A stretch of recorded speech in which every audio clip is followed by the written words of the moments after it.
ಆತ್ಮೀಯ ಮಿತ್ರರೇ, ನಿಮಗೆಲ್ಲರಿಗೂ ನಮಸ್ಕಾರ ಮತ್ತು ರಾಮತೀರ್ಥ ಜಯಂತಿಯ ಅತ್ಯಂತ ಶ್ರದ್ಧಾಪೂರ್ವಕ ಶುಭಾಶಯಗಳನ್ನು ಕೋರ್ತೀನಿ. ರಾಮತೀರ್ಥ ಫೌಂಡೇಶನ್ನ ಕಟ್ಟುವಾಗ ನಮಗೆಲ್ಲರಿಗೂ ಇದ್ದ ಕನಸು ಒಂದೇ, ರಾಮತೀರ್ಥರ ವಿಚಾರಧಾರೆ ಸಮಾಜಕ್ಕೆ ಹೆಚ್ಚು ತಲುಪಬೇಕು ಅಂತ. ರಾಮತೀರ್ಥರು ಒಂಥರ ಅದ್ಭುತವಾದ ಜೀವ, ವೇದಾಂತಕ್ಕೆ ತಮ್ಮನ್ನು ತಾವು ಸಮರ್ಪಿಸಿಕೊಂಡವರು. ಈಗಾಗಲೇ ನೀವು ರಾಮತೀರ್ಥರ ಕುರಿತಂಥ ಅನೇಕ ವಿಚಾರಧಾರೆಗಳನ್ನು ಈ ಝೂಮ್ ಮೀಟ್ನಲ್ಲಿ ಕೇಳಿದ್ದೀರಿ. ಆ ಆಧಾರದಲ್ಲಿ ನೋಡೋದಾದರೆ ರಾಮತೀರ್ಥರ ಬದುಕು ಅದು ಪೂರ್ಣ ಪ್ರಮಾಣದಲ್ಲಿ ವೇದಾಂತಕ್ಕೆ ಸಮರ್ಪಿತವಾದ್ದು ಮತ್ತು ಆತ್ಮತತ್ವದ ಚಿಂತನೆಗೆ ತಮ್ಮನ್ನು ತಾವು ಸಮರ್ಪಿಸಿಕೊಂಡವರವರು. ಅವರು ಯಾವತ್ತಿಗೂ ಬೇರೆಯವ್ರನ್ನ ಮತ್ತೊಬ್ಬರು ಅನ್ನೋ ಥರ ನೋಡಲೇ ಇಲ್ಲ.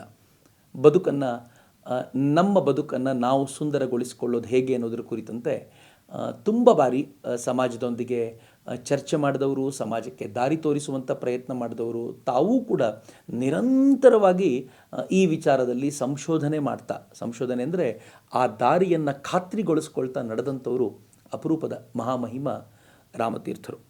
ರಾಮತೀರ್ಥರ ವಿಚಾರಧಾರೆಗೆ ಹೋಗುವಾಗ ಒಂದು ಪ್ರಶ್ನೆ ನಮ್ಮನ್ನು ನಾವು ಕೇಳ್ಕೊಳ್ಬೇಕು. ನಾವೆಲ್ಲರೂ ಇಲ್ಲಿ ಸಾಧಕರೇ ಇದ್ದೀವಿ. ಕೆಲವರು ಯೋಗ ಸಾಧನೆ ಮಾಡ್ತಿದ್ದಾರೆ. ಯೋಗ ಸಾಧನೆ ಅಂದರೆ ಅಫ್ಕೋರ್ಸ್ ಅಂತಿಮವಾಗಿ ಅದು ಆಧ್ಯಾತ್ಮದ ಹಿನ್ನೆಲೆಯ ಸಾಧನೆಯೇ. ಯೋಗ ಅನ್ನೋದು ಎಂಥ ಅದ್ಭುತವಾದ ಮಾರ್ಗ ಅಂತಂದರೆ, ಯಾವುದನ್ನು ನಮ್ಮ ಪೂರ್ವಜರು ಋಷಿಮುನಿಗಳು ಸಾಕ್ಷಾತ್ಕರಿಸಿಕೊಂಡ್ರೋ ಅದನ್ನು ನಾವು ಕೇಳದೆ ಒಪ್ಕೊಳ್ಬೇಕು ಅಂತಿಲ್ಲ ಅಂತ. ಜಗತ್ತಿನ ಅನೇಕ ಮತಪಂಥಗಳು ಹೇಗಿವೆ ಅಂತಂದರೆ, ಈ ಮತದ ಮೂಲ ಪುರುಷ ಹೇಳಿದ, ನೀನು ಬಾಯಿ ಮುಚ್ಕೊಂಡು ಒಪ್ಕೋಬೇಕು ಅಷ್ಟೇ, ಪ್ರಶ್ನೆ ಕೇಳಲೇಬಾರ್ದು. ಪ್ರಶ್ನೆ ಕೇಳಿದರೆ ಬ್ಲಾಶ್ಫೆಮಸ್ ಅಂತ ಕರೀತಾರೆ. ಆ ಬ್ಲಾಶ್ಫೆಮಿ ಅನ್ನುವಂಥ ಕಾನೂನುಗಳು ಎಷ್ಟು ಸ್ಟ್ರಿಕ್ಟ್ ಆಗಿವೆ ಅಂತಂದರೆ ಅಂಥವ್ರನ್ನ ಏನು ಬೇಕಿದ್ರೂ ಮಾಡ್ತಾರೆ. ಇತ್ತೀಚಿನ ದಿನಗಳಲ್ಲಿ ನಾವು ನೋಡಿದ್ವಲ್ಲ, ಬಾಂಗ್ಲಾದೇಶದಲ್ಲಿ ಒಂದು ಪುಸ್ತಕವನ್ನು ಪೆಂಡಾಲ್ನಲ್ಲಿ ಯಾರೋ ತಂದಿಟ್ಟು ಅದನ್ನು ಬ್ಲಾಶ್ಫೆಮಿ ಅಂತ ಕರೆದು ಸಾವಿರಾರು ಜನರ ಮಾರಣ ಹೋಮ ಮಾಡಿಬಿಟ್ರು. ಆದರೆ ಹಿಂದೂ ಧರ್ಮ ಯಾವತ್ತೂ ಹಂಗೆ ಹೇಳಲ್ಲ. ಹಿಂದೂ ಧರ್ಮ ಪ್ರಶ್ನೆ ಕೇಳೋದಕ್ಕೆ ಪ್ರೇರೇಪಣೆ ಕೊಡುತ್ತೆ. ಸ್ವತಃ ರಾಮಕೃಷ್ಣರು ವಿವೇಕಾನಂದರಿಗೆ ಹೇಳ್ತಿದ್ರಲ್ಲ, ಪ್ರಶ್ನೆ ಕೇಳಿದಷ್ಟು ಸಂತೋಷವಾಗುತ್ತೆ. ಗುರುಗಳನ್ನು ಸುಮ್ಮನೆ ಒಪ್ಕೊಳ್ಬೇಡಿ. ಗುರುಗಳ ಪ್ರತಿಯೊಂದು ಮಾತನ್ನು ಕೂಡ ನೀವು ಟೆಸ್ಟಿಗೆ ಒಳಪಡಿಸಿ, ಆ ಟೆಸ್ಟ್ನಲ್ಲಿ ಅವರು ಪಾಸ್ ಆದಮೇಲೆ ಮಾತ್ರ ಗುರುಗಳಾಗಲಿಕ್ಕೆ ಯೋಗ್ಯರಾಗಿರ್ತಾರೆ ಅಂತ. ಪೂರ್ವದ ಅವಧಾರಣೆಗಳೇ ಹಿಂಗಿವೆ ಅಂತ ನನಗೆ ಬಹಳ ಬಾರಿ ಅನಿಸುತ್ತೆ. ಅನೇಕ ವಿಚಾರಗಳಲ್ಲಿ ಇದನ್ನು ನಾವು ಗಮನಿಸ್ಬೋದು. ನೀವು ರಾಮತೀರ್ಥರೊಬ್ಬರ ಬದುಕನ್ನು ಓದಿದರೆ ಅರ್ಥ ಆಗುತ್ತೆ ನಮಗೆ, ಹೇಗೆ ಪ್ರಾಪಂಚಿಕತೆಯಿಂದ ದೂರದಲ್ಲಿರುವಂಥ ಒಂದು ಅದ್ಭುತವಾಗಿರುವಂಥ ಋಷಿ ಬದುಕಬಹುದು ಅಂತ. ನಮ್ಮ ಕಾಲದಲ್ಲಿ ಋಷಿ ಸದೃಶರಾಗಿದ್ದ ಕೆಲವರಲ್ಲಿ ರಾಮತೀರ್ಥರು ನಿಸ್ಸಂಶಯವಾಗಿ ಒಬ್ಬರು. ರಾಮತೀರ್ಥರ ವಿಚಾರಧಾರೆಗೆ ಹೋಗೋಕ್ಕಿಂತ ಮುಂಚೆ ಒಂದಷ್ಟು ಪ್ರಮುಖವಾದ ಸಂಗತಿಗಳನ್ನು ಚರ್ಚೆ ಮಾಡಬೇಕು. ನಾನು ಸಹಜವಾಗಿ ಯಾವಾಗಲೂ ಆಲೋಚನೆ ಮಾಡೋದು, ಇತ್ತೀಚಿನ ದಿನಗಳಂತೂ ಎಲ್ಲಕ್ಕೂ ನೋಡ್ತೀವಲ್ಲ, ನೀವು ಯಾವುದಾದ್ರೂ ಒಂದು ಕಂಪನಿಯನ್ನು ತೆಗೆದುಕೊಂಡ್ರೆ ಈ ಕಂಪನಿಯ ವಿಷನ್ ಏನು, ಈ ಕಂಪನಿ ಪ್ರಶ್ನೆ ಕೇಳುವಾಗ ಹೀಗೆ ಕೇಳ್ತಾರೆ, ಡೌನ್ ದ ಲೈನ್ 5 years ನೀನು ಎಲ್ಲಿರಬೇಕು ಅಂತ ಯೋಚನೆ ಮಾಡ್ತೀಯಾ, ನಿನ್ನ ಗುರಿ ಏನು? ಒಬ್ಬ ಸಾಮಾನ್ಯ ವ್ಯಕ್ತಿ ಒಂದು ಕಂಪನಿಯಲ್ಲಿ ಕೆಲಸಕ್ಕೆ ತಗೋಬೇಕು ಅಥವಾ ಕೆಲಸಕ್ಕೆ ಹೋಗಬೇಕು ಅಂತಾದರೆ ಆತನಿಗೊಂದು ಗುರಿ ಇರಬೇಕು. ಆತ 5 ವರ್ಷದ ನಂತರ ಎಲ್ಲಿರ್ತೀನಿ ಅಂತ ಆಲೋಚನೆ ಮಾಡಿರಬೇಕು. 10 ವರ್ಷದ ನಂತರ ನನ್ನ ಏನಿದೆ, ನನ್ನ ಗುರಿ ಎಲ್ಲಿಗೆ ಹೋಗಬೇಕು ಅನ್ನೋ ಕಲ್ಪನೆ ಇದೆ ಅಂತ ಒಬ್ಬ ಸಾಮಾನ್ಯ ಕೆಲಸ ಕೇಳ್ಕೊಂಡು ಬರುವಂಥವ್ನು ಮಾಡಬೇಕು ಅಂತಾದರೆ ಆಲೋಚನೆ ಮಾಡಿ, ನನ್ನ ಮತ್ತು ನಿಮ್ಮ ಬದುಕಿಗೆ ಯಾವ ಗುರಿನೇ ಇಲ್ವಾ? ನಾವು ಹೀಗೆ ಸುಮ್ಮನೆ ಬದುಕ್ತಾ ಇದ್ದೀವಾ? ಅಥವಾ ಗುರಿ ಇಲ್ಲದೆ ಬದುಕಿಬಿಡ್ಬೋದಾ? ಆ ಗುರಿಯನ್ನು ಸಾಗಲಿಕ್ಕೆ, ಆ ಗುರಿಯನ್ನು ಮುಟ್ಲಿಕ್ಕೆ ನಮಗೊಂದು ದಿಕ್ಕು ಅಂತ ಇಲ್ವಾ? ಯಾವ ದಿಕ್ಕಲ್ಲಿ ಹೋದರೆ ಈ ಗುರಿಯನ್ನು ಮುಟ್ತೀವಿ, ಬೇರೆ ದಿಕ್ಕಿಗೆ ಹೋದರೆ ಎಲ್ಲಾದರೂ ಉಲ್ಟಾ ಹೋಗ್ಬಿಡ್ತೀವ, ಈ ಥರದ್ದೇನಾದರೂ ಇದೆಯಾ ಎನ್ನುವ ಪ್ರಶ್ನೆ ಕೇಳಿಕೊಂಡಾಗ ನನಗನ್ಸುತ್ತೆ, ಹಿಂದೂ ಧರ್ಮ ಅಥವಾ ನಮ್ಮ ಚಿಂತನೆಗಳ ಪ್ರಕಾರ ಯಾವ ಗುರಿಯಾದರೂ ಸರಿ, ಯಾವ ದಿಕ್ಕಾದರೂ ಸರಿ, ನೀನು ತಲುಪೋದು ಒಂದೇ ಜಾಗ ಆಗಿರುತ್ತೆ ಅಂತ. ಇದು ಲೀನಿಯರ್ ಮೂವ್ಮೆಂಟ್ ಅಲ್ಲ, ನಮ್ಮ ಥರ ಸರ್ಕ್ಯುಲರ್ ಮೂವ್ಮೆಂಟ್. ನಾವು ಇಲ್ಲಿ ಶುರು ಮಾಡ್ತೀವಿ, ಅಲ್ಲಿಗೆಲ್ಲೋ ಎಂಡ್ ಆಗಿಬಿಡ್ತೀವಿ ಅಂತಿಲ್ಲ. ನಾವು ಇಲ್ಲಿ ಶುರು ಮಾಡ್ತೀವಿ, ಸುಮ್ಮನೆ ನಡ್ಕೊಂಡು ಹೋದರೂ ಕೂಡ ಸುತ್ತ ಹಾಕ್ಕೊಂಡು ವಾಪಸ್ ಅಲ್ಲಿಗೆ ಬಂದಿರ್ತೀವಿ, ಗೊತ್ತಾಗಿರಲ್ಲ ಅಷ್ಟೆ. ಆದರೆ ಎಚ್ಚರಿಕೆ ಇರೋದು ಎಲ್ಲಿ ಅಂತಂದರೆ, ನಾವು ಶಾರ್ಟೆಸ್ಟ್ ಪಾತನ್ನು ಕವರ್ ಮಾಡಿದರೆ, ಚಿಕ್ಕ ಪಾತನ್ನು ಕವರ್ ಮಾಡಿದರೆ ಬಹಳ ಬೇಗ ಗುರಿಯನ್ನು ಮುಟ್ತೀವಿ. ನಾವೇನಾದರೂ ಸ್ವಲ್ಪ ಎಡವಟ್ಟು ಮಾಡಿಕೊಂಡ್ರೆ ಮುಟ್ತೀವಿ ನಿಜ, ಆದರೆ ದೊಡ್ಡ ದಾರಿಯನ್ನು ಕವರ್ ಮಾಡಬೇಕಾಗಿ ಬರುತ್ತೆ. ಅದಕ್ಕೆ ನೂರಾರು ವರ್ಷಗಳನ್ನು ಕಳ್ಕೊಂಡು ಬಿಡ್ತೀವಿ ಅನ್ನುವಂಥ ಹೆದರಿಕೆ ಅಷ್ಟೇ. ಮೋಕ್ಷ ಪಡೆಯೋದು ಪ್ರತಿಯೊಬ್ಬನ ಗುರಿ. ನಾನು ಗುರಿಯ ವಿಚಾರಕ್ಕೆ ಬರೋದಾದರೆ, ನಮ್ಮೆಲ್ಲರ ಜೀವನದ ಗುರಿ ಏನು ಅಂತಂದರೆ ಧರ್ಮ, ಅರ್ಥ, ಕಾಮ, ಮೋಕ್ಷ. ಧರ್ಮ ಬೇಸಾಗಿರುತ್ತೆ, ಅರ್ಥ ಕಾಮನೆಗಳನ್ನು ನಾವು ಈಡೇರಿಸಿಕೊಳ್ತಾ, ಸಾಕ್ಷಾತ್ಕರಿಸಿಕೊಳ್ತಾ ಫೈನಲಿ ಮೋಕ್ಷವನ್ನು ನಮ್ಮದಾಗಿಸ್ಕೊಳ್ಬೇಕು. ಅದು ಜೀವನದ ಗುರಿ ಅಂತ. ಅದಕ್ಕೆ ಹೇಳ್ತಾರೆ, ಹುಟ್ಟಿದ ಪ್ರತಿಯೊಂದು ಜೀವಿಯು ಮೋಕ್ಷವನ್ನು ಪಡೆಯುತ್ತೆ, ಪಡಲೇಬೇಕು. ಈ ಜೀವಿ ಬಂದಿರೋದೇ ಅದಕ್ಕೋಸ್ಕರ. ನಾವು ನಮ್ಮ ಮೂಲ ಮನೆಯಿಂದ ಇಲ್ಲಿಗೆ ಬಂದಿರೋದು ಯಾಕೆ ಅಂತಂದರೆ ಅಲ್ಟಿಮೇಟ್ಲಿ ಮೂಲ ಮನೆಗೆ ವಾಪಸ್ ಹೋಗಬೇಕು ಅಂತ. ಹೋಗೇ ಹೋಗ್ತೀವಿ. ಆದರೆ ಹೋಗಿ ಸೇರೋ ಟೈಮ್ ಇದೆಯಲ್ಲ, ಅದು ಇನ್ಫೈನೈಟ್ ಆಗಿರುತ್ತೆ ಅಷ್ಟೆ. ಕೆಲವರು 5 ವರ್ಷಕ್ಕೆ ಸೇರ್ಕೊಂಡು ಬಿಡ್ತಾರೆ, ಕೆಲವರು 10 ವರ್ಷಕ್ಕೆ ಸೇರ್ಕೊಂಡು ಬಿಡ್ತಾರೆ, ಕೆಲವರು ಇನ್ಫೈನೈಟ್ ಟೈಮ್ ಆದ ನಂತರ ಸೇರಿಕೊಳ್ತಾರೆ. ಇನ್ಫೈನೈಟ್ ಟೈಮ್ ಅಂತಂದರೆ ಆಲ್ಮೋಸ್ಟ್ ಇಲ್ಲ ಅಂತಲೇ ಅರ್ಥ ಅಂತ. ಒಂದು ಸುಂದರವಾದ ಕಥೆನ ಹೇಳಲಾಗತ್ತೆ ಈ ವಿಚಾರದ ಕುರಿತಾಗಿ. ಈ ವಿಶ್ವಾಸ ಹೇಗಿದೆ ಅಂತ. ಇನ್ಫೈನೈಟ್ ಟೈಮ್ ಅಂತಂದರೆ ಇಲ್ಲ ಅಂತ ಹೇಳಿದ್ರೆ ಎಷ್ಟು ಕಷ್ಟ ಅಂತ. ನಾರದರು ಒಂದು ಸಲ ದಾರಿಯಲ್ಲಿ ಬರ್ತಿರ್ಬೇಕಾದ್ರೆ ಯಾರೋ ಒಬ್ಬ ನಿಂತ್ಕೊಂಡಿದ್ದಂತೆ, ಒಂದು ಮರದ ಕೆಳಗೆ ನಿಂತ್ಕೊಂಡಿದ್ದ. ಆ ಮರದ ಕೆಳಗೆ ಧ್ಯಾನಸ್ಥನಾಗಿದ್ದ. ನಾರದರು ಬಂದ ತಕ್ಷಣ ಕೈ ಮುಗಿದು ಕೇಳಿಕೊಂಡ, ನಾರದರೇ, ನಾನು ತುಂಬ ಕಠಿಣ ತಪಸ್ಸು ಮಾಡ್ತಿದ್ದೀನಿ, ನನಗೆ ಮೋಕ್ಷ ಯಾವಾಗ ಸಿಗ್ಬೋದು ಹೇಳ್ತೀರಾ ಅಂತ.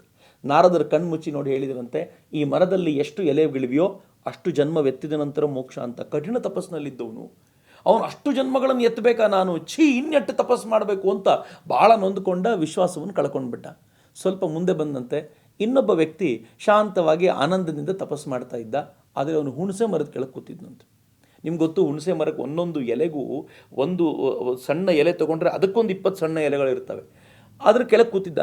ತಕ್ಷಣ ಅವನು ನಾರದರಿಗೆ ಕೇಳ್ದ, ನಾರದರೆ, ನನಗೆ ಮೋಕ್ಷ ಯಾವಾಗ ಆಗ್ಬೋದು? ನಾರದರು ಹೇಳಿದರು, ಮಗು, ಈ ಹುಣಸೆ ಮರಕ್ಕೆ ಎಷ್ಟು ಎಲೆಗಳಿವೆಯಲ್ಲ ಅಷ್ಟು ಕಾಲ ನೀನು ಜನ್ಮವನ್ನು ಎತ್ತಿದ ನಂತರ ಮೋಕ್ಷ ಸಿಗ್ಬೋದು ಅಂತ. ಎಷ್ಟು ಲಕ್ಷ ಜನ್ಮಗಳು! ಅವನು ಎಷ್ಟು ಖುಷಿಯಾಗ್ಬಿಟ್ಟ ಅಂತಂದರೆ ಕಾಲಿಗೆ ಬಿದ್ದು ಹೇಳಿದಂತೆ, ಅಬ್ಬಾ, ನನಗೆ ಮೋಕ್ಷ ಸಿಗುತ್ತೆ ಅನ್ನೋಂಥ ಭರವಸೆಯ ಮಾತುಗಳನ್ನಾದರೂ ಕೊಟ್ಟರಲ್ಲ, ನಾನು ಇನ್ನೂ ಹೆಚ್ಚು ಪ್ರೀತಿಯಿಂದ ಭಗವಂತನನ್ನು ಧ್ಯಾನಿಸ್ತೀನಿ ಅಂತ ಆನಂದದಿಂದ ಕುಳಿತ. ಆ ಕ್ಷಣಕ್ಕೆ ಭಗವಂತ ಅಲ್ಲಿಗೆ ಬಂದು ಅವನಿಗೆ ಮೋಕ್ಷ ಕರುಣಿಸಿದ ಅಂತ ಹೇಳ್ತಾರೆ. ಈ ಕಥೆನ ಯಾಕೆ ಹೇಳಲಾಗತ್ತೆ ಅಂತಂದರೆ ವಿಶ್ವಾಸ ಬೇಕು ಅಂತ ಮನುಷ್ಯನಿಗೆ. ವಿವೇಕಾನಂದರು ಹೇಳ್ತಾರಲ್ಲ, ನಿನ್ನ ಮೇಲೆ ನೀನು ವಿಶ್ವಾಸ ಇಡದೆ ಹೋದರೆ ಜಗತ್ತಿನಲ್ಲಿ ಇನ್ಯಾವುದರ ಮೇಲೆ ವಿಶ್ವಾಸ ಇಟ್ಟರೂ ಉಪಯೋಗ ಇಲ್ಲ ಅಂತ. ನನ್ನ ಮೇಲೆ ನನಗೊಂದು ವಿಶ್ವಾಸ ಬೇಕು, ಆತ್ಮವಿಶ್ವಾಸ ಎನ್ನುವಂಥ ಕಲ್ಪನೆಯನ್ನು ಕಟ್ಟಿಕೊಡ್ತಾರೆ. ಈ ದೃಷ್ಟಿಯಿಂದ ನೋಡೋದಾದರೆ ನಮ್ಮ ಗುರಿಯನ್ನು ನಾವು ಮುಟ್ಟಲಿಕ್ಕೆ ನಾವೇನಾದರೂ ಸ್ವಲ್ಪ ಎಡವಟ್ಟು ಮಾಡಿಕೊಂಡ್ರೆ ಅದಕ್ಕೆ ಹೋಗಬೇಕಾಗಿರುವಂಥ ಮಾರ್ಗ ಶಿಫ್ಟ್ ಆಗಿಬಿಡ್ತು ಅಂತಂದರೆ ಇನ್ಫೈನೈಟ್ ಟೈಮ್ ತೆಗೆದುಕೊಳ್ಳುವಂಥ ಸಾಧ್ಯತೆಗಳಿವೆ ಅಂತ. ಈ ಥರದ ವಿಚಾರಗಳನ್ನು ಭಾರತ ಎಷ್ಟು ಸೂಕ್ಷ್ಮವಾಗಿ ಆಲೋಚನೆ ಮಾಡ್ತು ಅನ್ನೋದೇ ಅಚ್ಚರಿ ತರುವಂಥ ಸಂಗತಿ. ಮಿತ್ರ, ಜಗತ್ತಿನಲ್ಲಿ 2 ರಾಷ್ಟ್ರಗಳ ಕುರಿತಂತೆ ಇವತ್ತಿಗೂ ಬಲು ದೊಡ್ಡ ಚರ್ಚೆ ನಡೆಯುತ್ತೆ. ಪಂಡಿತರು ಅಂತ ಅನ್ನಿಸ್ಕೊಂಡವರು ಜಾಗತಿಕ ಇತಿಹಾಸವನ್ನು ತುಂಬ ಸೀರಿಯಸ್ ಆಗಿ ಅಧ್ಯಯನ ಮಾಡ್ತಾರೆ. ನಾನು ಈ ಬುದ್ಧಿಜೀವಿಗಳ ಬಗ್ಗೆ ಮಾತನಾಡಲ್ಲ. ಅವರಿಗೆ ಭಾರತವಾದ್ದು ಏನಿದೆಯೋ ಅವೆಲ್ಲವೂ ಅತ್ಯಂತ ಕೊಳಕಾಗಿ ಕಾಣಿಸುತ್ತೆ. ಅವರಿಗೆ ಅದರ ಬಗ್ಗೆ ವಿಶ್ವಾಸ ಇಲ್ಲ. ತನ್ನ ಬಗ್ಗೆ ತನಗೆ ನಂಬಿಕೆ ಇಲ್ಲದವನು ಏನಾಗ್ಬೋದು ಅನ್ನೋದಕ್ಕೆ ಆ ಬುದ್ಧಿಜೀವಿಗಳೇ ಉದಾಹರಣೆ. ಆದರೆ ವಾಸ್ತವವಾಗಿ ಜಗತ್ತಿನ 2 ರಾಷ್ಟ್ರಗಳ ಕುರಿತಂತೆ ತುಂಬ ಚರ್ಚೆ ನಡೆಯುತ್ತೆ. ಒಂದು ಗ್ರೀಕ್ನ ಕುರಿತಂತೆ, ಮತ್ತೊಂದು ನಿಸ್ಸಂಶಯವಾಗಿ ಭಾರತದ ಕುರಿತಂತೆ. ಇವೆರಡೂ ರಾಷ್ಟ್ರಗಳು, ಗ್ರೀಕ್ಗಿಂತ ಮುಂಚೆಯೇ ಭಾರತ ಹುಟ್ಟಿತು. ಆದರೆ ಭಾರತ ಅತ್ಯಂತ ಶ್ರೇಷ್ಠವಾಗಿರುವಂಥದ್ದು ಯಾವುದೋ ಒಂದು ಸಂಗತಿಯನ್ನು ಹೊರಗೆ ಹುಡುಕಲಿಲ್ಲ, ಒಳಗೆ ಹುಡುಕಿತು. ಗ್ರೀಕರು ಅದನ್ನು ಹೊರಗೆ ಹುಡುಕಿದ್ರು. ಹೀಗಾಗಿ ಅವರು ಪ್ರಾಪಂಚಿಕವಾಗಿ ಬೆಳಿಬಹುದಾಗಿರುವಂಥ ಅನೇಕ ಸಂಗತಿಗಳನ್ನು ಬೆಳೆಸಿದರು. ಆದರೆ ಭಾರತ ಅಂತರಂಗದಲ್ಲಿ ಬೇಕಾಗಿರುವ ಸಂಗತಿಯನ್ನು ಬೆಳೆಸ್ಕೊಳ್ತಾ ಹೋಯಿತು. ಈ ಅಂತರಂಗದ ವಿಚಾರಕ್ಕೆ, ಈ ಚಿಂತನೆಗೆ ಯಾವಾಗ ಭಾರತ ಇದರಿಂದ ಸ್ವಲ್ಪ ವಿಮುಖ ಅಂತ ಅನಿಸುತ್ತೋ ಆಗೆಲ್ಲವೂ ಕೂಡ ಭಾರತದಲ್ಲಿ ಇದನ್ನು ಮತ್ತೆ ಸರಿಪಡಿಸುವಂಥ ದೊಡ್ಡ ಪ್ರಯತ್ನಗಳಾಗಿವೆ. ಆ ದೃಷ್ಟಿಯಿಂದ ನಮ್ಮ ಕಾಲದ 2 ಶ್ರೇಷ್ಠ ಋಷಿಗಳು ಅಂತ ನಾನು ಯಾರನ್ನಾದರೂ ಗುರುತಿಸೋದಿದ್ದರೆ ಆ 2 ಋಷಿಗಳಲ್ಲಿ ಒಬ್ಬರು ವಿವೇಕಾನಂದರು, ಮತ್ತೊಬ್ಬರು ನಿಸ್ಸಂಶಯವಾಗಿ ರಾಮತೀರ್ಥರು. ಯಾವಾಗ ನಾವು ದಾರಿ ತಪ್ತೀವಿ ಅಂತ ಅನಿಸುತ್ತೋ, ಭಾರತ ಹಳಿ ತಪ್ತಾ ಇದೆ, ಭಾರತದ ಟ್ರೈನು ಹಳಿಯಲ್ಲಿ ಹೋಗೋದು ಬಿಟ್ಟು ಸ್ವಲ್ಪ ದಾರಿ ತಪ್ಪತ್ತೆ ಅಂತ ಅನ್ನಿಸಿದಾಗ ಅದನ್ನು ಮತ್ತೆ ಹಳಿಯಲ್ಲಿ ಕೂರಿಸುವಂಥ ಪ್ರಯತ್ನ ಮಾಡಿದ 2 ಮಹಾಪುರುಷರು ಇವರು. ನನಗನ್ಸುತ್ತೆ ಇನ್ನೂ ಕೂಡ ರಾಮತೀರ್ಥರ ಕಾಲ ಬಂದಿಲ್ಲ. ರಾಮತೀರ್ಥರ ಕಾಲ ಬರಲಿಕ್ಕಿದೆ. ಮಿತ್ರ, ನೆನ್ಪಿಟ್ಕೊಳ್ಳಿ ಈ ಮಾತನ್ನು. ರಾಮತೀರ್ಥರ ಕಾಲ ಬಂದಾಗ ಹೇಗಾಗತ್ತೆ ಅಂತಂದರೆ, ರಾಮತೀರ್ಥರ ಒಂದೊಂದು ವಿಚಾರಧಾರೆಯ ಕುರಿತಂತೆಯೂ ಕೂಡ ಈ ದೇಶದಷ್ಟೇ ಅಲ್ಲ, ಜಗತ್ತಿನ ಜನ ರ್ಯಾಲಿ ಮಾಡ್ತಾರೆ. ಅವ್ರ ವಿಚಾರಗಳು ಅಷ್ಟು ಪವರ್ಫುಲ್ ಆಗಿವೆ.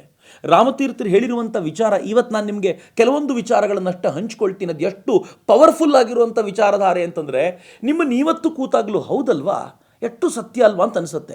ನೆನ್ಪಿಟ್ಕೊಳ್ಳಿ, ನಿಮ್ಮ ಮೊಮ್ಮಕ್ಕಳು ಇದೇ ಜಾಗದಲ್ಲಿ ಕೂತ್ಕೊಂಡು ಇದನ್ನು ಕೇಳಿದಾಗಲೂ ಕೂಡ ಹೌದಲ್ವಾ, ಎಷ್ಟು ಸತ್ಯ ಅಲ್ವಾ ಅಂತ ಹೇಳಿಸುವಂಥ ಪ್ರಖರ ಸತ್ಯವನ್ನೇ ಮುಂದಿಟ್ಟಿದ್ದಾರೆ. ಯಾರು ಸತ್ಯವನ್ನೇ ಮಾತನಾಡಿದ್ದಾರೋ, ಈ ಥರದ ಋತವನ್ನು, ಶಾಶ್ವತ ಸತ್ಯವನ್ನು ಮುಂದಿಟ್ಟಿದ್ದಾರೋ ಅವರ ಮಾತುಗಳು ಎಂದೂ ಮಸುಕಾಗೋದಿಲ್ಲ, ಎಂದೂ ಮುಕ್ಕಾಗೋದಿಲ್ಲ. ಅದು ಯಾವತ್ತೂ ಬೇಡ ಅಂತ ಅನಿಸಲ್ಲ. ರಾಮತೀರ್ಥರದ್ದು ಅಂಥದ್ದೇ ಒಂದು ವಿಶೇಷವಾಗಿರುವಂಥ ಚಿಂತನೆ ಅಂತ ನನಗನ್ಸುತ್ತೆ. ನಾನು ಈ ದೇಶದ ಒಟ್ಟಾರೆ ಪರಂಪರೆಯನ್ನು ನಿಮ್ಮ ಮುಂದೆ ಇಡೋದಾದರೆ, ಈ ದೇಶದ ಪರಂಪರೆ ಹೇಗಿದೆ ಅಂತಂದರೆ, ಈ ದೇಶದಲ್ಲಿ ಯಾವಾಗ ನಾವು ಆರಂಭದಲ್ಲಿ ಒಂದು ಕಾಲದಲ್ಲಿ ಋಷಿ ಸಂಕುಲವೇ ಇದ್ದಂಥ ಕಾಲ, ಸತ್ಯಯುಗ, ಕಾಲಕ್ರಮದಲ್ಲಿ ನಿಧಾನವಾಗಿ ಡಿಟಿರಿಯರೇಟ್ ಆಗ್ತಾ ಬಂದ್ವಿ. ನಾವು ಒಂದು ಕಾಲದಲ್ಲಿ ಭಗವಂತ ನನ್ನ ಮೂಲಕವೇ ನೀವು ಭಗವಂತನ ಹತ್ರ ಹೋಗಬೇಕು, ನಾನು ಬಿಟ್ಟರೆ ಅವನನ್ನು ಕರ್ಕೊಂಡು ಹೋಗೋರು ಯಾರೂ ಇಲ್ಲ ಅವನತ್ತ ಅಂತೆಲ್ಲ ಮಾತಾಡ್ಲಿಕ್ಕೆ ಶುರು ಮಾಡಿದಾಗ ಸರಿ ಮಾಡ್ಲಿಕ್ಕೆ ಬುದ್ಧ ಬಂದ. ಆದರೆ ಇಂಟ್ರೆಸ್ಟಿಂಗ್ಲಿ ಸ್ವಾಮಿ ವಿವೇಕಾನಂದರು ಇದನ್ನು ಹೇಳ್ತಾರೆ, ಬುದ್ಧನ ಅನುಯಾಯಿಗಳೇ ಆ ಇಡೀ ಪಂಥವನ್ನು ಎಷ್ಟು ಹಾಳು ಮಾಡಿಬಿಟ್ರು ಅಂತಂದರೆ ಅದು ಅನಾಚಾರಗಳ ಅಡ್ಡೆ ಆಗಿಬಿಡ್ತು. ಇಡೀ ದೇಶ ಯಾವ ಬುದ್ಧ ಸರಿಪಡಿಸ್ಬೇಕು ಅಂತ ಬಂದಿದ್ದೋ ಅವನ ಅನುಯಾಯಿಗಳ ಕಾರಣಕ್ಕೋಸ್ಕರವೇ ದಾರಿ ತಪ್ಪುವಂಥ ಸ್ಥಿತಿ ಬಂದಾಗ ಶಂಕರರು ಬಂದರು. ಶಂಕರರು ತಮ್ಮ ಪ್ರಖರವಾಗಿರುವಂಥ ಜ್ಞಾನದಿಂದ ಈ ದಾರಿ ತಪ್ಪುತ್ತಾ ಇರುವಂಥ ಜನರನ್ನೆಲ್ಲ ವೈಚಾರಿಕವಾಗಿಯೇ ಬಡಿದು ವಾಪಸ್ ಕರ್ಕೊಂಡು ಬಂದರು. ಶಂಕರಾಚಾರ್ಯರು ಸ್ವಲ್ಪ ಕಠೋರವಾಗಿದ್ದಾರೆ, ಹೃದಯ ಅವ್ರದ್ದು ಅಷ್ಟು, ವಿವೇಕಾನಂದರು ಹೇಳುವಂಥ ಮಾತಿದು, ಅಷ್ಟು ವಿಶಾಲವಾಗಿರುವ ಹೃದಯ ಅಲ್ಲ ಅನ್ನುವಾಗ ಭಗವಂತ ರಾಮಾನುಜಾಚಾರ್ಯರನ್ನು ಕಳಿಸಿದ.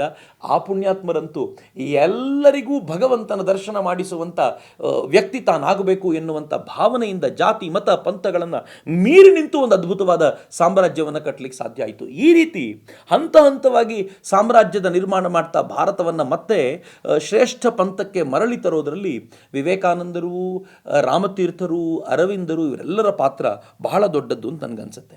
ರಾಮತೀರ್ಥರು ಹೇಗಿದ್ದರು ಅಂತಂದರೆ, ನಾನು ಪ್ರತ್ಯಕ್ಷ ರಾಮತೀರ್ಥರ ಕುರಿತಂತೆ ಮಾತನಾಡೋದಾದರೆ, ಭಾರತದ ವಿಚಾರಧಾರೆಯಿಂದ 1 ಇಂಚಿನಷ್ಟು ಪಕ್ಕಕ್ಕೆ ಹೋಗಲಿಲ್ಲ. ಅದ್ವೈತದ ತಮ್ಮ ಚಿಂತನೆಯಿಂದ, ಶಿವೋಹಂ ಅನ್ನುವಂಥ ಭಾವನೆಯಿಂದ, ಸೋಹಂ ಅನ್ನುವಂಥ ಭಾವನೆಯಿಂದ ಒಂದಿನಿತೂ ವಿಚಲಿತವಾಗದ ಅದ್ಭುತವಾದ ವ್ಯಕ್ತಿತ್ವ ರಾಮತೀರ್ಥರದು. ಭಗವತ್ ಸ್ವರೂಪ ಅಂತಂದರೆ ಏನು ಅನ್ನೋದನ್ನು ನಮಗೆ ನೆನಪಿಸಿಕೊಟ್ಟವರು ಅವರು. ಅವ್ರ ಮಾತು ಯಾವಾಗಲೂ ಹಾಗೆ ಇರ್ತಿದ್ದು. ಅವರು ಪ್ರತಿಯೊಬ್ಬರನ್ನು ತಾನೇ ಅಂತ ಭಾವಿಸ್ತಿದ್ರು. ನನ್ನ ಆತ್ಮಸ್ವರೂಪಿಗಳೇ ಅಂತಾನೆ ಸಂಬೋಧಿಸ್ತಾ ಇದ್ರು. ನಾನೇ ನೀವು, ನೀವೇ ನಾನು ಅಂತ. ಆ ನಾನು ಮತ್ತು ನೀನುಗಳ ನಡುವೆ ಅವ್ರಿಗೆ ಭಿನ್ನತೆ ಇರಲಿಲ್ಲ. ಎಲ್ಲರನ್ನೂ ಒಂದಾಗಿ ಕಾಣಬಲ್ಲಂಥ ಒಂದು ಅದ್ಭುತವಾಗಿರುವಂಥ ಕಲ್ಪನೆ ಅವರದ್ದಿತ್ತು. ಹೀಗಾಗಿ ನಮಗೆಲ್ಲರಿಗೂ ಕೂಡ ನಮ್ಮ ಸ್ವಸ್ವರೂಪವನ್ನು ನೆನಪಿಸಿಕೊಟ್ಟಂಥ ಅಪರೂಪದ ಪುಣ್ಯಾತ್ಮ. ನಾನು ತುಂಬ ಬಾರಿ ರಾಮತೀರ್ಥ ಫೌಂಡೇಶನ್ನ ಮಿತ್ರರೊಂದಿಗೆ ಈ ಕುರಿತಂತೆ ಅನೇಕ ವೇದಿಕೆಗಳ ಮೂಲಕ ಚರ್ಚೆ ಮಾಡಿದ್ದೀನಿ. ಸ್ವಸ್ವರೂಪವನ್ನು ಅರ್ಥ ಮಾಡಿಕೊಳ್ಳುವವರೆಗೂ ನಮ್ಮಿಂದ ಹುಡುಕಾಟಿಕೆಯ ಬುದ್ಧಿ, ಪಾಪದ ಬುದ್ಧಿಗಳು ದೂರವಾಗಲ್ಲ ಅಂತ. ಯಾವುದು ಸ್ವಸ್ವರೂಪ? ಚಕ್ರವರ್ತಿ ಸೂಲಿಬೆಲೆ ಅನ್ನೋದೇ ಉದಾಹರಣೆ ತೆಗೆದುಕೊಳ್ಳೋದಾದರೆ, ಈ ಹೆಸರೇ ನಾನಾ? ನಾಳೆ ಚಕ್ರವರ್ತಿ ಸೂಲಿಬೆಲೆ ಅನ್ನೋ ಈ ಹೆಸರನ್ನು ಬೇರೇನೋ ಇಟ್ಟರೆ ನಾನು ಬದಲಾಗ್ಬಿಡ್ತೀನ? ಅಥವಾ ನನ್ನ ಹೆಸರನ್ನು ಮರೆತೇ ಹೋದರೆ ಎಲ್ಲರೂ, ನಾನೂ ಸೇರಿದಂತೆ ಎಲ್ಲರೂ ಮರೆತು ಹೋಗ್ಬಿಟ್ರೆ ನಾನು ಬದಲೇ ಆಗ್ಬಿಡ್ತೀನ? ನೆವರ್. ಹೀಗಾಗಿ ಹೆಸರು ನಾನಲ್ಲ. ನಾನು ದೇಹವ ಅಂತ ಕೇಳಿದರೆ ಈ ದೇಹ ಪದೇ ಪದೇ ಚೇಂಜ್ ಆಗ್ತಿದೆ. ನೀವು ಈ ಹಿಂದೆ ನಾನು ರಾಮತೀರ್ಥ ಫೌಂಡೇಶನ್ನ ವೇದಿಕೆಗೆ ಬಂದಾಗ ಕೆಲವರು ಹೇಳ್ಬೋದು, ತುಂಬ ದಪ್ಪ ಇದ್ದೀರಿ, ಈಗ ಸ್ವಲ್ಪ ಸಣ್ಣ ಆಗಿದ್ದೀರಿ ಅಂತ. ಅಥವಾ ಉಲ್ಟಾನೂ ಇರ್ಬೋದು, ಆಗ ಸಣ್ಣ ಇದ್ದೀರಿ, ಈಗ ಸ್ವಲ್ಪ ದಪ್ಪ ಆಗಿದ್ದೀರಿ ಅಂತ. ಇನ್ನೊಂದು 5 ವರ್ಷದ ನಂತರ ಮತ್ತೇನೋ ಆಗ್ಬೋದು, ಈ ಕೆನ್ನೆ ಸುಕ್ಕಾಗ್ಬೋದು, ಕಣ್ಣುಗಳು ಒಳಗೋಗ್ಬೋದು, ಕಣ್ಣಿನ ಸುತ್ತ ಕಪ್ಪು ಮಚ್ಚೆಗಳು ಬರ್ಬೋದು, ಕೈಗೆ ಮತ್ತೇನೋ ಆಗ್ಬೋದು. ಅಂದರೆ ನಿರಂತರವಾಗಿ ಬದಲಾಗ್ತಿರೋ ದೇಹ ನಾನು ಇಷ್ಟೊಂದು ಬದಲಾವಣೆಗೆ ಒಳಗಾಗ್ತೀನ? ನೆವರ್. ಹಾಗಿದ್ಮೇಲೆ ಮನಸ್ಸು ಮನಸ್ಸಿನ ಮೇಲೆ ಹಿಡಿತಾ ಇದೆಯೇನೋ? ಹಾಗಿದ್ರೆ ಎಷ್ಟು ಚೆನ್ನಾಗಿದೆ. ಮನಸ್ಸಿನ ಮೇಲೆ ಹಿಡಿತ ಇಟ್ಕೊಳ್ಬೇಕು ಅಂತ ನಮ್ಗೆ ಭಾಳ ಜನ ಹೇಳ್ತಾರೆ. ಮನಸ್ಸಿನ ಮೇಲೆ ಹಿಡಿತ ಇಟ್ಕೊಳ್ಬೇಕಾಗಿರೋದು ಯಾರು? ಅದು ನಾನು ಅನ್ನೋದಾದರೆ ನಾನು ಮನಸ್ಸಲ್ಲ ಅಂತಾಯ್ತು. ನೀನು ಮೊಬೈಲ್ ನೋಡೋ ಸ್ವಲ್ಪ ಕಡಿಮೆ ಮಾಡಬೇಕಪ್ಪ ಅಂತಂದರೆ ಮೊಬೈಲು ಪ್ರತ್ಯೇಕ, ಮೊಬೈಲ್ ನೋಡೋ ಕಡಿಮೆ ಮಾಡುವಂಥ ನಾನು ಪ್ರತ್ಯೇಕ ಅಂತ. ಹಾಗಿದ್ಮೇಲೆ ಮನಸ್ಸಿನ ಮೇಲೆ ಹಿಡಿತ ತಂದುಕೋ ಅಂತ ಹೇಳಬೇಕು ಅಂತಂದರೆ ಯಾರು ತಂದುಕೊಳ್ಬೇಕು? ನಾನು ತಂದುಕೊಳ್ಬೇಕು. ಅಂದರೆ ನನಗೆ ಅಡಿಯಾಳು ಮನಸ್ಸೇ ಹೊರತು ನಾನೇ ಮನಸ್ಸಲ್ಲ, ನಾನು ಬುದ್ಧಿಯಲ್ಲ. ಹಾಗಿದ್ರೆ ಯಾರು? ನಾನು ಎಂದಿಗೂ ಬದಲಾಗದ ಅವಿನಾಶಿಯಾಗಿರುವಂಥ ಆತ್ಮ ಅಂತ. ಉದ್ದಕ್ಕೂ ರಾಮತೀರ್ಥರ ಯಾವ ಕೃತಿಯನ್ನು ತೆಗೆದು ನೋಡಿದರೂ ಕೂಡ ಇದರಿಂದ 1 ಇಂಚು ಡಿವಿಯೇಟ್ ಆಗಿರೋದನ್ನು ನಮಗೆ ನೋಡ್ಲಿಕ್ಕೆ ಸಿಗಲ್ಲ. ರಾಮತೀರ್ಥರು ಭಾಳ ಚೆನ್ನಾಗಿ ಹೇಳ್ತಾರೆ. ಅವ್ರೇನು ಹೇಳ್ತಾರೆ ಅಂತಂದರೆ, ಈ ಸ್ವರೂಪವನ್ನು ನಮ್ಮ ಜನಕ್ಕೆ ಅರ್ಥ ಮಾಡಿಕೊಡ್ಬೇಕು ಅಂತ. ಅರ್ಥ ಮಾಡಿಸಿ ಕೊಟ್ಟರೆ ಅವರು ತಮ್ಮ ಬದುಕನ್ನು ಸುಧಾರಿಸ್ಕೊಳ್ತಾರೆ ಅಂತ. ಅವ್ರು ಉದಾಹರಣೆ ಕೊಟ್ಟು ಹೇಳ್ತಾರೆ, ಯಾರೋ ಒಬ್ಬ ಹುಡುಗ ಅವನು ತುಂಬ ತಪ್ಪು ಮಾಡ್ತಿದ್ರೆ, ರಾಜನ ಮಗನಾಗಿ ತುಂಬ ತಪ್ಪು ಮಾಡ್ತಿದ್ರೆ ಅವನಿಗೆ ಹೇಳಬೇಕಂತ, ರಾಜನ ಮಗನಪ್ಪ ನೀನು, ರಾಜನ ಗೌರವ ಘನತೆಗಳೇನು, ನೀನು ನಾಳೆ ಆ ಪೊಸಿಷನ್ನಿಗೆ ಹೋಗೋನು, ಅಲ್ಲಿ ಕೂತ್ಕೊಳ್ಳೋನು, ನೀನು ಹೇಗಿರಬೇಕು ಅಂತ ಅವನಿಗೆ ಅವನ ಸ್ವರೂಪವನ್ನು ನೆನಪಿಸ್ಕೊಡ್ಬೇಕು ಅಂತ. ಯಾವಾಗ ನೀವು ಸ್ವರೂಪವನ್ನು ನೆನಪಿಸ್ಕೊಡ್ತೀರೋ ಆಗ ಒಂದು ಸ್ವಲ್ಪ ಗಂಭೀರವಾಗಿರುವಂಥ ಪ್ರಯತ್ನ ಮಾಡ್ತಾನೆ ಅಂತ. ನಂಗೆ ಚೆನ್ನಾಗಿ ನೆನಪಿದೆ, ನಾನೇನಾದರೂ ತಪ್ಪು ಮಾಡಿದರೆ ನನ್ನ ಕೆಲವು ಮೇಷ್ಟ್ರುಗಳು ನನಗೆ ಹೇಳೋರು, ಒಬ್ಬ ಮೇಷ್ಟ್ರ ಮಗ ಅಪ್ಪ ನೀನು, ಅಷ್ಟು ಗೊತ್ತಾಗಲ್ವ ನನಗೆ, ನನ್ನ ಬದುಕನ್ನು ನೆನಪಿಸ್ಕೊಡೋರು, ಮೇಷ್ಟ್ರ ಮಗ ನೀನು, ಮೇಷ್ಟ್ರ ಮಗ ಹಿಂಗಿರೋದು ಅಂದರೆ ಹೆಂಗೆ, ನನಗೂ ಅನಿಸ್ತಿತ್ತು, ಹೌದು ತಪ್ಪಾಗತ್ತೇನೋ ಅಂತ. ಅಂದರೆ ಎಲ್ಲೋ ಒಂದು ಕಡೆ ನಮ್ಮ ಸ್ವರೂಪವನ್ನು ನಾನು ಮೇಷ್ಟ್ರ ಮಗ ಅಂತ ನೆನಪಿಸಿಕೊಟ್ಟ ಕ್ಷಣ ನನಗೆ ಮಾಡಬಹುದಾಗಿರುವಂಥ ತಪ್ಪುಗಳು ಕಡಿಮೆ ಆಗುತ್ತೆ ಅನ್ನೋದಾದರೆ, ನೀನು ಆತ್ಮಸ್ವರೂಪಿ ಅನ್ನೋದನ್ನು ನೆನಪಿಸಿಕೊಟ್ರೆ ಹೇಗಿರ್ಬೋದು. ಏನು ವಿಶೇಷ ಆತ್ಮ ಅಂತ ಕೇಳೋದಾದರೆ, ನಮ್ಮ ಶಾಸ್ತ್ರಗಳು ಹೆಂಗೆ ಹೇಳ್ತಾ ಹೋಗುತ್ತಾ, ರಾಮತೀರ್ಥರು ತಮ್ಮ ಕೃತಿಯಲ್ಲಿ ತುಂಬ ಸ್ಪಷ್ಟವಾಗಿ ಹೇಳ್ತಾರೆ. ನಮ್ಮ ಶಾಸ್ತ್ರ ಹೇಳುತ್ತೆ, ಸೂರ್ಯನಿಲ್ಲದೆ ಯಾವ ಬದುಕೂ ಇಲ್ಲ. ಹೌದೋ ಅಲ್ವೋ? ಕತ್ತಲೇ ಇದ್ದಿದ್ರೆ, ಸೂರ್ಯ ಬರದೇನೆ ಹೋಗಿದ್ದಿದ್ರೆ ಇಲ್ಲಿ ಗಿಡ ಮರಗಳು ಬೆಳೀತಿರಲಿಲ್ಲ. ಸೂರ್ಯ ಬರದೇ ಹೋಗಿದ್ರೆ ನಮ್ಗೆ ಆಹಾರ ಉತ್ಪಾದನೆ ಆಗ್ತಿರಲಿಲ್ಲ. ಸೂರ್ಯ ಬರ್ದನೆ ಹೋಗಿದ್ರೆ, ಬಿಡಿ ಸೂರ್ಯ ಅಲ್ಲಿ ನಿಲ್ದೇ ಹೋಗಿದ್ರೆ ಭೂಮಿ ಈ ಥರದ ಈ ಜಾಗದಲ್ಲಿ ನಿಲ್ತಿರಲಿಲ್ಲ. ಈ ಜಾಗದಲ್ಲಿ ಭೂಮಿ ನಿಲ್ದೇ ಇರೋದ್ರಿಂದ ನಾನು ನೀವು ಇರ್ತಿರ್ಲಿಲ್ಲ. ಇನ್ ಸಿಂಪಲ್ ಲ್ಯಾಂಗ್ವೇಜ್, ಈ ಸೂರ್ಯನ ಬೆಳಕಿನ ಕಾರಣಕ್ಕೋಸ್ಕರ, ಹದವಾಗಿರುವ ಬೆಳಕಿನ ಕಾರಣಕ್ಕೋಸ್ಕರ ಪೃಥ್ವಿಯ ಎಲ್ಲ ಚಟುವಟಿಕೆ ನಡೀತಾ ಇದೆ. ಆದರೆ ಈ ಸೂರ್ಯನಿಗೆ ಬೆಳಕು ಕೊಡ್ತಾ ಇರೋದು ಯಾರು? ಈ ಸೂರ್ಯನಿಗೆ ಶಕ್ತಿ ಕೊಡ್ತಾ ಇರೋದು ಯಾರು? ಅದು ಸಾಕ್ಷಾತ್ ಪರಮಾತ್ಮ ಅಂತ, ಆತ್ಮ ಅಂತ, ಅದ್ವೈತ ತತ್ವದಲ್ಲಿ ನಾನೇ. ಆಶ್ಚರ್ಯ ಅನ್ನಿಸ್ತಿದೆ ಅಲ್ಲ? ಶ್ರೀಕೃಷ್ಣ ಹೇಳ್ತಾನೆ, ನ ತತ್ರ ಸೂರ್ಯೋ ಭಾತಿ ನ ಚಂದ್ರ ತಾರಕಂ ನೇಮಾ ವಿದ್ಯುತೋ ಭಾತಿ ಕುತೋಯಮಗ್ನಿ. ಅಲ್ಲಿ ಸೂರ್ಯ ಬೆಳಗೋದಿಲ್ಲ, ನ ಚಂದ್ರ ತಾರಕಂ, ಸೂರ್ಯನೇ ಇಲ್ಲ ಅಂತಂದಮೇಲೆ ಚಂದ್ರ ತಾರೆಯರಿದೇನು? ಇನ್ನು ಚಂದ್ರ ತಾರೆಯರಿಲ್ಲ ಅಂತಂದಮೇಲೆ ವಿದ್ಯುತ್ತಿನ ಕಥೆ ಏನು? ಅಲ್ಲಿ ಯಾರೂ ಬೆಳಗೋದಿಲ್ಲ. ಅವರೆಲ್ಲರೂ ಇವನ ಕಾರಣಕ್ಕೋಸ್ಕರ ಬೆಳಗ್ತಾರೆ. ಯಾರು ಇವನು? ಅವನೇ ಆತ್ಮಸ್ವರೂಪಿ ಅಂತ ಕೃಷ್ಣ ಹೇಳ್ತಾನೆ. ಅವನೇ ಆತ್ಮನ್. ಆ ಆತ್ಮನ ಶಕ್ತಿ ಅಂಥದ್ದು. ಅಂದರೆ ನಾನು ಮತ್ತು ನೀವು ಆತ್ಮಸ್ವರೂಪದ ಲೆವೆಲ್ನಲ್ಲಿ ಯೋಚನೆ ಮಾಡೋದಾದರೆ ಯಾರು ನಾವು? ಸೂರ್ಯನನ್ನು ಬೆಳಗಬಲ್ಲ ಸಾಮರ್ಥ್ಯ ಇದ್ದವರು. ಆದರೆ ಯಾವುದರ ಹಿಂದೆ ಓಡ್ತಾ ಇದ್ದೀವಿ? ಒಂದು ಸೋಫಾ ಸೆಟ್ಟು, ಒಂದು ಪುಟ್ಟ ಮನೆ, ಒಂದು ಕಾರು, ಒಂದು ಬಂಗ್ಲೆ, ಇವುಗಳಿಂದ ಓಡ್ತಿದ್ದೀವಿ. ಇವೆಲ್ಲದಕ್ಕೂ ಕಾರಣವಾಗಿರುವ ಸೂರ್ಯನಿಗೆ ಬೆಳಕು ಕೊಡ್ತಾ ಇರುವ, ಸೂರ್ಯನಿಗೆ ಶಕ್ತಿ ಕೊಡ್ತಾ ಇರುವ ನಾನು ಇಷ್ಟು ಕ್ಷುಲ್ಲಕವಾಗಿ ಆಲೋಚನೆ ಮಾಡದ? ಏನು ಪವರ್ಫುಲ್ ಥಾಟ್ ಅಲ್ಲ? ರಾಮತೀರ್ಥರ ವೈಶಿಷ್ಟ್ಯ ಇರೋದೇ ಅಲ್ಲಿ ಮಿತ್ರರೇ. ರಾಮತೀರ್ಥರು ಇದನ್ನು ಹೇಳ್ತಾ ಇರುವಾಗ ಹೇಗಿದ್ದಿರ್ಬೋದು ಅವತ್ತಿನ ದಿನಗಳಲ್ಲಿ, ಇದನ್ನು ರಾಮತೀರ್ಥರ ಹತ್ರ ಕೇಳ್ತಾ ಇರೋರು ಯಾವ ಥರದ ಶಾಕಿಗೆ ಒಳಗಾಗಿರ್ಬೋದು ಅಂತ. ರಾಮತೀರ್ಥರು ಮುಂದುವರಿಸಿ ಹೇಳ್ತಾರೆ, ನಾವು ಯಾಕೆ ಈ ಆತ್ಮಸ್ವರೂಪವನ್ನು ಕಳ್ಕೊಳ್ತೀವಿ ಅದನ್ನು ಯೋಚನೆ ಮಾಡಬೇಕಲ್ಲ. ನಾನು ಹುಟ್ಟುವಾಗ ಆತ್ಮಸ್ವರೂಪಿಯೇ, ಆದರೆ ಯಾಕೆ ಕಳ್ಕೊಂಡೆ ಅಂತಂದರೆ ಸುಖದ ಬೆನ್ನತ್ತಿ ಕಳ್ಕೊಂಡೆ ಅಂತ. ನಾನು ನೀವು ಎಷ್ಟೇ ಮಾತನಾಡಿದರೂ ಕೂಡ ಸುಖ ಬೇಕು ಅನ್ನೋದಕ್ಕಿಂತ ಒಂದು ಇಂಚ್ ಆಚೆ ಹೋಗೋದಿಲ್ಲ. ಹಿಮಾಲಯಕ್ಕೆ ಹೋಗಬೇಕು ಅಂತ ನಾನು ಅಂದ್ಕೊಂಡಿದ್ದೀನಿ ಅಂತ ಅಂದ್ಕೊಂಡ್ರು ಏನು ಮಾಡ್ತೀವಿ ಗೊತ್ತೇನು? ಮೊದಲೇ ಒಂದು ಸಲ ಗೂಗಲ್ ಸರ್ಚ್ ಮಾಡಿ ಯಾವ ಟೈಮ್ ಒಳ್ಳೆಯದು ಅಂತ ನೋಡ್ಕೊಳ್ತೀವಿ. ಮಳೆಗಾಲ ಒಳ್ಳೆಯದೋ, ಚಳಿಗಾಲ ಒಳ್ಳೆಯದೋ, ಬೇಸಿಗೆ ಕಾಲ ಒಳ್ಳೆಯದೋ ಅಂತ ನೋಡ್ತೀವಿ. ಅಷ್ಟಕ್ಕೆ ಮುಗಿಯೋದಿಲ್ಲ. ನಾವು ಅವೆಲ್ಲ ಮುಗಿದ ನಂತರ ಅಲ್ಲೊಂದು ಸರಿಯಾಗಿರುವಂಥ ರೂಮನ್ನು ಬುಕ್ ಮಾಡ್ಬೋದಾ, ಹೋಟೆಲ್ನ ಬುಕ್ ಮಾಡ್ಬೋದಾ ಅಂತ ಕೇಳ್ಕೊಳ್ತೀವಿ. ಇವೆಲ್ಲ ನಿರಂತರ ಪ್ಲ್ಯಾನ್ ಮಾಡ್ಕೊಂಡು ನಮಗೆ ಬೇಕಾಗಿರೋ ವ್ಯವಸ್ಥೆ ಮಾಡ್ಕೊಂಡು ಹಿಮಾಲಯಕ್ಕೆ ಹೋಗ್ತೀವಿ. ಯಾವ ಪುರುಷಾರ್ಥಕ್ಕೆ ಹೋಗ್ಬೇಕಿತ್ತು ಅಲ್ಲಿ ಅಂತ. ಆದರೆ ನಮ್ಗೆ ಸುಖ ಬೇಕು, ಆನಂದ ಬೇಕು, ಅಲ್ಲಿ ಹೋದ್ಮೇಲೆ ಆನಂದವಾಗಿರಬೇಕು, ತೊಂದರೆ ಆಗಬಾರ್ದು ಅನ್ನೋ ದೃಷ್ಟಿಯಿಂದ ನಾವು ಆ ದೃಷ್ಟಿಯಿಂದ ಹೋಗ್ತೀವಿ. ಆದರೆ ಯೋಚನೆ ಮಾಡಿ, ಒಳ್ಳೆ ನಿದ್ದೆ ಮಾಡಿ ಎದ್ದ ಮೇಲೆ ನಾವು ಸುಖ ಸಿಗುತ್ತೆ ಅಂತ ಭಾವಿಸ್ತೀವಿ. ನಿದ್ದೆ ಮಾಡಿ ಏಳೋದ್ರಿಂದ ಸುಖ ಅಂತ. ಆದರೆ ಯೋಚನೆ ಮಾಡಿ, ಹಾಗಿದ್ಮೇಲೆ ಎದ್ದ ನಂತರ ಮತ್ತೆ ದುಃಖ ಆಗುತ್ತೆ, ಮತ್ತೆ ಆರಾಮ್ ಕಳ್ಕೊಂಡ್ರೆ ವಿಶ್ರಾಂತಿ ಬೇಕು ಅಂತ ಅನ್ಸುತ್ತೆ, ಮತ್ತೆ ನಿದ್ದೆ ಮಾಡ್ತೀವಿ. ಇದು ನಿರಂತರವಾದ ಚಕ್ರ. ನಿದ್ದೆ ಮಾಡಿದವ್ರು ಏಳ್ದೇ ಹೋದರೆ ಪರ್ಮನೆಂಟ್ ಸುಖ ಆಗಬೇಕಲ್ಲ. ಆಗಿದ್ರೆ ಶಾಶ್ವತವಾಗಿರುವಂಥ ನಿದ್ದೆ ಪರ್ಮನೆಂಟ್ ಸುಖ ಅಂತ ಹೇಳಿದರೆ, ಸಾಯೋದು ಅಂತಂದರೆ ಖುಷಿ ಅಂತ ಯಾರಾದರೂ ಒಪ್ಕೊಳ್ತಾರೇನು? ಯಾಕೆ ಅಂದರೆ ನಮ್ಗೆ ಸುಖದ ಅನುಭವವೇ ಗೊತ್ತಿಲ್ಲ. ಇನ್ಫ್ಯಾಕ್ಟ್ ನಿಜವಾದ ಸುಖ ಏನು ಅಂತಂದರೆ, ಸತ್ತ ನಂತರ ಮತ್ತೆ ಹುಟ್ಟಿ ಈ ಚಕ್ರದಲ್ಲಿ ಬರದೇ ಇರೋದೇ ನಿಜವಾದ ಸುಖ ಅಂತ. ಈ ಸುಖಕ್ಕೋಸ್ಕರ ನಾವು ಪ್ರಯತ್ನ ಪಡ್ಬೋದಾ ಅಂತ ರಾಮತೀರ್ಥರು ನಮ್ಮನ್ನೆಲ್ಲ ತುಂಬ ಗಂಭೀರವಾಗಿ ಪ್ರಶ್ನಿಸ್ತಾರೆ. ಮತ್ತು ನಾನು ಆರಂಭದಲ್ಲಿ ಎತ್ತಿದ ಪ್ರಶ್ನೆಗೆ ಇದೇ ಉತ್ತರ. ನಮ್ಮ ಜೀವನದ ಗುರಿ ಏನು? ಒಮ್ಮೆ ತೀರಿಕೊಂಡ ನಂತರ, ಒಮ್ಮೆ ಶಾಶ್ವತ ನಿದ್ರೆಗೆ ಹೋದ ನಂತರ ಮತ್ತೆ ಹುಟ್ಟಬಾರ್ದು, ಆ ಚಕ್ರವನ್ನು ಇಲ್ಲಿ ಕಂಪ್ಲೀಟ್ ಮಾಡ್ಕೋಬೇಕು ಎನ್ನುವಂಥದ್ದು ನಮ್ಮೆಲ್ಲರ ಉದ್ದೇಶ ಅಂತ ರಾಮತೀರ್ಥರು ತುಂಬ ಸ್ಪಷ್ಟವಾದ ದನಿಯಲ್ಲಿ ಹೇಳ್ತಾರೆ.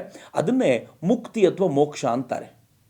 ನಿಜವಾಗಿಯೂ ಈ ಮುಕ್ತಿಯ ಕಡೆ ನಡೆಯೋದೇ ಬದುಕು ಅಂತ. ಹಾಗಂತ ಇದು ಸುಲಭದ ಕೆಲಸ ಅಲ್ಲ, ಇದು ಸಂಘರ್ಷದ ಬದುಕು. ಈ ಮುಕ್ತಿಯ ಕಡೆ ನಡಿಬೇಕು ಅಂದರೆ ಆಲಸ್ಯದಿಂದ ಸುಮ್ಮನೆ ಇದ್ದರೆ ಆಗಲ್ಲ. ಯಾವ ಬದುಕು ಸಂಘರ್ಷದಿಂದ ಕೂಡಿರುತ್ತೋ, ಯಾವ ಬದುಕು ನಿರಂತರವಾದ ಗತಿಶೀಲತೆಯನ್ನು ಹೊಂದಿರುತ್ತೋ, ಅದು ಮಾತ್ರ ನಿರಂತರವಾದ ಬದುಕು, ಅದು ಮಾತ್ರ ನಿಜವಾದ ಬದುಕು. ಇಲ್ಲದೆ ಹೋದರೆ ಅದು ಸಾವು ಅಂತಾರೆ.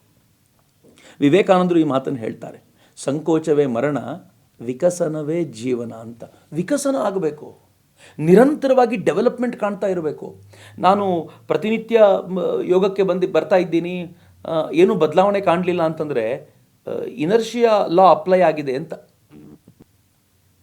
ಲಾ ಆಫ್ ಇನರ್ಷಿಯಾ ಅಥವಾ ಈ ಜಡತೆಯ ನಿಯಮ ಏನು ಹೇಳುತ್ತೆ ಅಂತಂದರೆ, ಒಂದು ವಸ್ತು ಸೈಲೆಂಟ್ ಆಗಿರಲಿಕ್ಕೆ, ಅಚಲವಾಗಿರ್ಲಿಕ್ಕೆ ಸಾಕಷ್ಟು ಪ್ರಯತ್ನ ಪಡುತ್ತೆ ಅಂತ. ತನ್ನ ಪಾಡಿಗೆ ತಾನು ಇದ್ಬಿಡಬೇಕು, ಅದಕ್ಕೆ ಏನೂ ತೊಂದರೆ ಆಗಬಾರ್ದು. ಆದರೆ ಈ ಈ ಈ ಈ ಇನರ್ಷಿಯ ಜಡತೆ ಇರುತ್ತಲ್ಲ, ಇದು ಸಾವಿಗೆ ಸಮಾನ ಅಂತ. ನ್ಯೂಟನ್ನ ಲಾ ಹೇಳುತ್ತಲ್ಲ, ಲಾ ಆಫ್ ಮೋಷನ್ನ ಮೊದಲನೇ ಲಾ. ನಾನು ಹೇಳ್ತಿರೋದಲ್ಲ, ಇದನ್ನು ರಾಮತೀರ್ಥರು ಹೇಳ್ತಿರೋದು.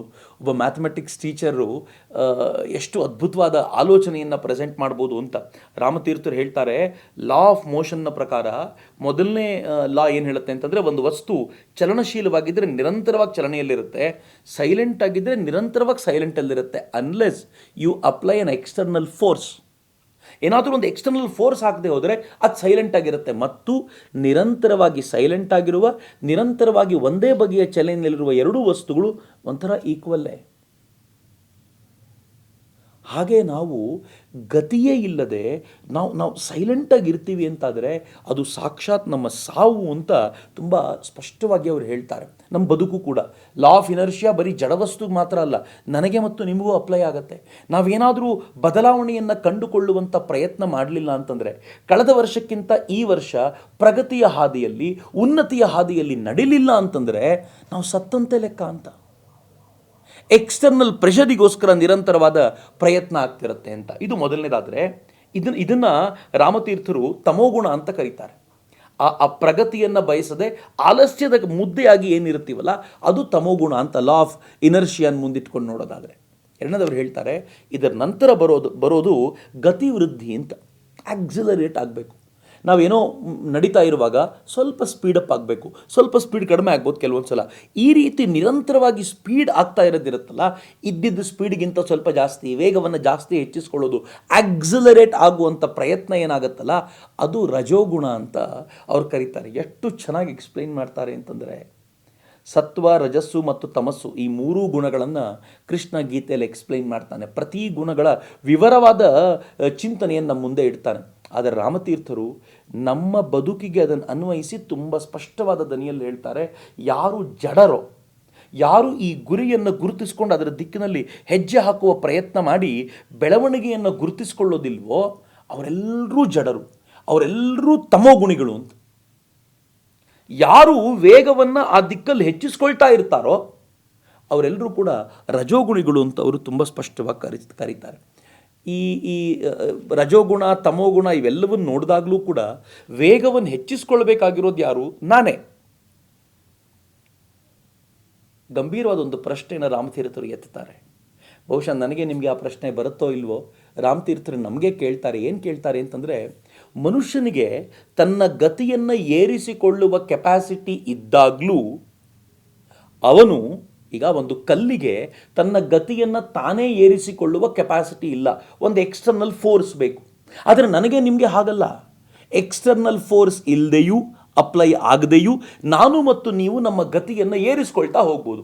ನಮ್ಮ ಗತಿಯನ್ನು ನಾವೇ ಏರಿಸಿಕೊಳ್ಳುವ ಕೆಪಾಸಿಟಿ ಇದ್ದಾಗಲೂ ಮನುಷ್ಯನೊಬ್ಬ ಜಡವಾಗಿ ಆ ಇನರ್ಷಿಯಾದ ಲಾ ತನ್ನ ಮೇಲೆ ತಾನು ಅಪ್ಲೈ ಮಾಡಿಕೊಂಡು ಆಲಸ್ಯದಿಂದ ಬಿದ್ದಿರೋದಾದರೂ ಏಕೆ ಅಂತ ಪ್ರಶ್ನೆ ಕೇಳ್ಕೊಳ್ತಾನೆ. ಆ ಪ್ರಶ್ನೆ ಕೇಳಿಕೊಂಡು ರಾಮತೀರ್ಥರು ಹೇಳ್ತಾರೆ,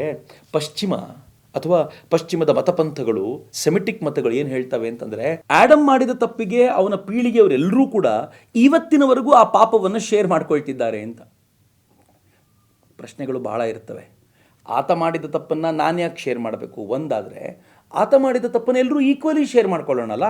ಯಾಕೆ ನಾನು ಸ್ವಲ್ಪ ಜಾಸ್ತಿ ಶೇರ್ ಮಾಡಬೇಕು, ಇನ್ನೊಬ್ಬ ಸ್ವಲ್ಪ ಕಡಿಮೆ ಮಾಡಬೇಕು, ಇದರಿಂದಾಗಿ ಅವನ ಬುದ್ಧಿಮತ್ತೆ ಜಾಸ್ತಿ, ನನ್ನ ಬುದ್ಧಿಮತ್ತೆ ಕಡಿಮೆ ಯಾಕೆ ಇರಬೇಕು? ನೋ ನೋ ನೋ, ಯಾರಿಗೂ ಈ ಪ್ರಶ್ನೆಗೆ ಉತ್ತರ ಗೊತ್ತಿಲ್ಲ.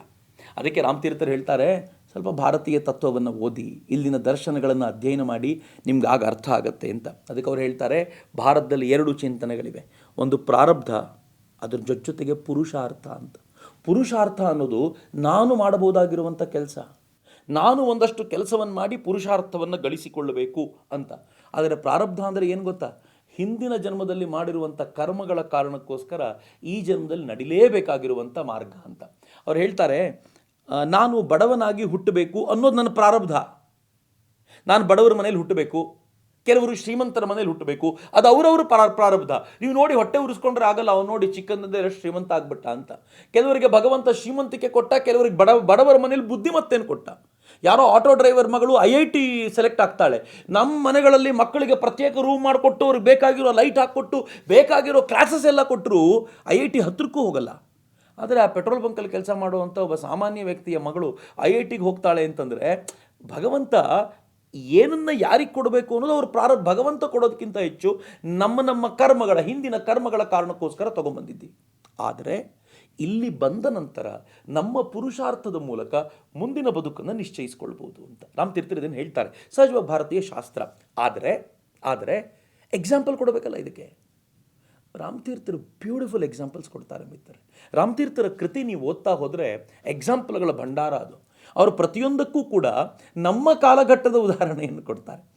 ಬಹುಶಃ ನಾನು ರಾಮಕೃಷ್ಣರನ್ನು ನೋಡಿದ ನಂತರ ಇಷ್ಟು ಎಕ್ಸಾಂಪಲ್ಸನ್ನು ಕೊಡೋರನ್ನ ಯಾರಾದರೂ ನೋಡಿದರೆ ಅದು ರಾಮತೀರ್ಥರನ್ನೇ. ರಾಮಕೃಷ್ಣರು ಅವರ ಕಾಲಘಟ್ಟದ ಉದಾಹರಣೆ ಕೊಟ್ಟರೆ, ರಾಮತೀರ್ಥರದ್ದು ಹೆಚ್ಚು ಈ ಕಾಲಘಟ್ಟದ ಉದಾಹರಣೆ. ಫಾರ್ ಎಕ್ಸಾಂಪಲ್, ಅವ್ರು ಹೇಳ್ತಾರೆ, ಪ್ರಾರಬ್ಧಕ್ಕೂ ಪುರುಷಾರ್ಥಕ್ಕೂ ಇರೋ ಡಿಫ್ರೆನ್ಸ್ ಏನು ಅಂತಂದರೆ, ರೈಲ್ವೆ ಹಳಿ ಪ್ರಾರಬ್ಧ, ರೈಲ್ವೆ ಹಳಿನ ಬಿಟ್ಟು ಹೋಗೋಂಗಿಲ್ಲ. ಆದರೆ ಇಲ್ಲಿ ಹಿಂದಕ್ಕೆ ಬೇಕಾದರೂ ಹೋಗ್ಬೋದು, ಮುಂದಕ್ಕೆ ಬೇಕಾದರೂ ಹೋಗ್ಬೋದು, ಸ್ಪೀಡ್ 60 km/h ಇಟ್ಕೋಬೋದು, 110 km/h ಬೇಕಿದ್ರೂ ಹೋಗ್ಬೋದು, ಅಥವಾ ತುಂಬ ಸ್ಲೋ ಹೋಗಿ ಬ್ರೇಕ್ ಹಾಕೊಂಡು ನಿಲ್ಲಿಸ್ಕೋಬೋದು. ಇದೆಲ್ಲ ರೈಲು ಮಾಡ್ಬೋದಾಗಿರೋ ಕೆಲಸ. ರೈಲು ಹಳಿಯನ್ನು ಬಿಟ್ಟು ಹೋಗುವಂತಿಲ್ಲ, ನಿಜ, ಹಳಿಯನ್ನು ಬಿಟ್ಟು ಹೋಗಬಾರ್ದು ಅನ್ನೋದು ಪ್ರಾರಬ್ಧ.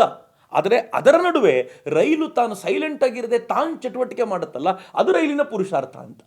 ತಾನು ಮಾಡಿರುವ ಚಟುವಟಿಕೆಯ ಆಧಾರದ ಮೇಲೆ ಮುಂದೆ ಆ ರೈಲಿಗೆ ಬೇರೆ ಜಾಗ ಸಿಗ್ಬೋದು. ಹಾಗೆ ನಮಗೂ ಕೂಡ ಈ ಪುರುಷಾರ್ಥದಲ್ಲಿ ನಾವೇನು ಮಾಡ್ತೀವಲ್ಲ, ಈಗೇನು ಪುರುಷಾರ್ಥ ಮಾಡ್ತೀವಲ್ಲ, ಈ ಪುರುಷಾರ್ಥದ ಆಧಾರದ ಮೇಲೆ ಮುಂದಿನ ಪ್ರಾರಬ್ಧ ನಿಶ್ಚಯ ಆಗತ್ತೆ ಅಂತ.